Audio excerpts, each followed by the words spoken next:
All right, here we have some Italian style knives. We have actual Italian knives here that are stilettos. We have actual Italian lever locks here that are not stilettos. Two Italian OTFs, and then five Chinese knockoffs. Now, I know people are typically saying, oh, I don't want Chinese knockoffs. They suck. Well, generally, yes, but if you get the right kind of Chinese knockoff, I honestly prefer it to the Italian stiletto, not the Italian lever locks that are not stilettos, but the Italian stilettos themselves. And I'll tell you why. So I know a guy who really loves AGA switchblades. AGA Camplin, he's huge into them. He loves them so much. Was talking about how wonderful they are.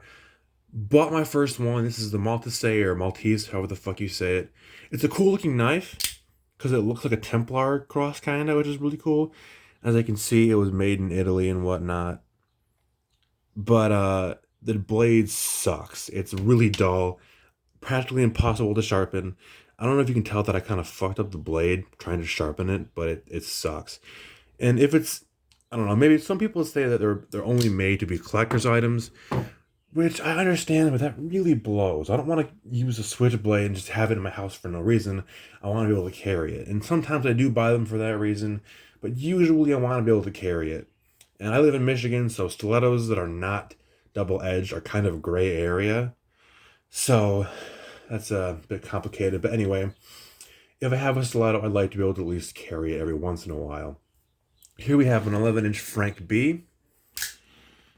As you can see, it's kind of hard to see, but it's stamped on the blade. It says Frank B, made in Italy, or Frank B, Italy. And the blade play kind of sucks. Same with the AGA. The blade play isn't that great. It opens smoothly. It closes smoothly. It's really sweet, but not a good knife to use. But anyway, here we have a Frank B. Blade play kind of sucks. It's kind of sharp. I mean, I know stilettos are more made for stabbing as opposed to slicing, but I don't know. And then here we have, I think, a Frank B. It doesn't say Frank B on it. It might be SKM, but it says made in Italy. This was like mm, 90 bucks. This one here was 130. This one here was 140. So they're expensive knives and they kind of blow. Oh yeah, this one. Again, bad blade play. I sharpened it, so it's sharper than it was when I got it, but still not that great. Now, yes, like I said before, I'm aware that stilettos are more made for stabbing and not really made for slicing, but that's kind of BS in my opinion. Now here we have a Chris blade. This was a swing guard, but I took the guard off because the guard sucks. It was irritating. But it's other than that, it's a pretty damn good knife. Very sharp, hardly any blade play. I got this off of Wish actually, and Wish. The only issue I have with them is the fact they take so freaking long to ship their shit to you.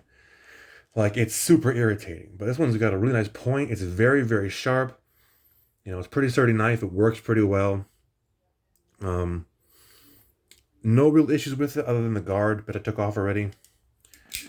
This was like 30 bucks. This one here I got from Mid Tech Knives. They have two versions of this. Now with them, I wouldn't really recommend them because it took them like 7 months to give me the damn knife because of COVID, according to them.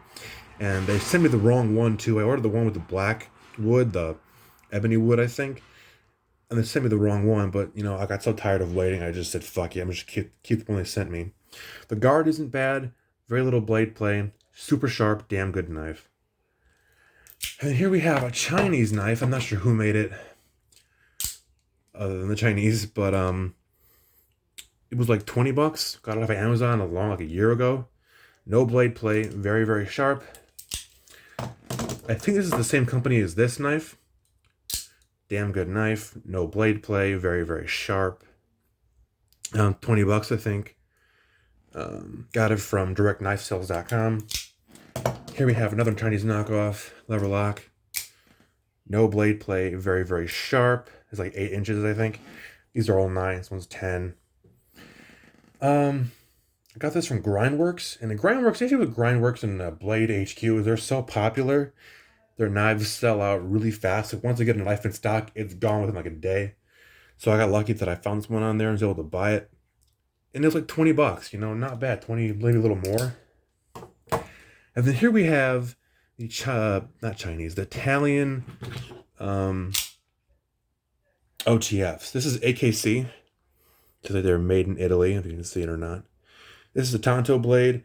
It's a great knife, except for the fact that stupid noise that it makes. I don't know if you can hear it. It's like a ding. Not a fan. This one is also AKC. This is the Concord. And they're both Concords, like different versions though. This is the more standard Concord. Again, AKC, made in Italy. Sweet knife, except for the fact that it makes that like dinging sound when you open and close it. And these were like I don't know, it's like 60 to 90 bucks, I think. They weren't 100, they were a little bit less. They might have been like 70 bucks for both of them. Not both of them together, but separately, obviously. But I don't know. I mean, they're both really sharp, both really great knives, but it's just that stupid sound for these OTFs is like really irritating. And I guess comparatively, these are actually really cheap OTFs, which is surprising because they're like 70 or more dollars. I guess like a really good OTF that you want is like $200 or more dollars. And according to some guys on YouTube, 200 is poor man's OTF. So like, what the fuck? Okay, now onto my favorite ones. These are the lever lock Italian knives. We've got a shell puller here, and shell pullers are practically impossible to get now. I wanted one with a more of a like a spear point blade, but I got a clip point instead. But whatever. I was gonna get a clip or a spear point blade shell puller, but 2 days before I could buy it, it got sold out, and I was so mad. But this is made by I think Rostafrau. I don't know who that is. Never heard of him before. Very sharp blade, zero blade play. The spring kind of sucks. Yeah, it's kind of weak, but other than that, it's not a bad knife. Here we have AKC, I'm pretty sure. This is a classic lever lock. Hope you can see my reflection for a second there. Classic lever lock, no blade play, damn sharp knife, really good knife. Kind of a weak spring, but other than that, it's pretty good. This is my favorite one. This is another Italian knife. Now you can see that the pins are actually level with the wood, which I fucking love. It is so cool. I got this knife and this knife over here from 3knives.com. They are an Austrian company. And it says right here, made in Italy. It says where it was made. It says I think Foxinox is the company that makes it. This is my favorite one. This is sharp as hell. Zero, and I mean zero blade play. It is made beautifully. The pins are level with the wood. It looks super clean and super good. And it's just all around a gorgeous knife. So when it comes to the knives here, if you buy a Chinese knife, you gotta know what to buy. Most of the Chinese knives that you buy are gonna blow. They're gonna be pieces of shit. They're gonna break. They're gonna be crap. If you want an Italian knife, Italian stiletto, from my experience, just buy one for as a collector's item. It's not gonna be good for carrying, unless it's strictly a self-defense weapon. Then fine, buy it for stabbing people. You know, someone just to hurt you or whatever. And then if you want a self-defense knife that is Italian and can also be good for a tool or just as a tool, I recommend lever locks that are not stilettos. I don't have much experience with Italian lever locks that are stilettos. I don't have any of those at all, so I wouldn't know much about those. But other than that, that's my opinion on these knives. Thank you for watching.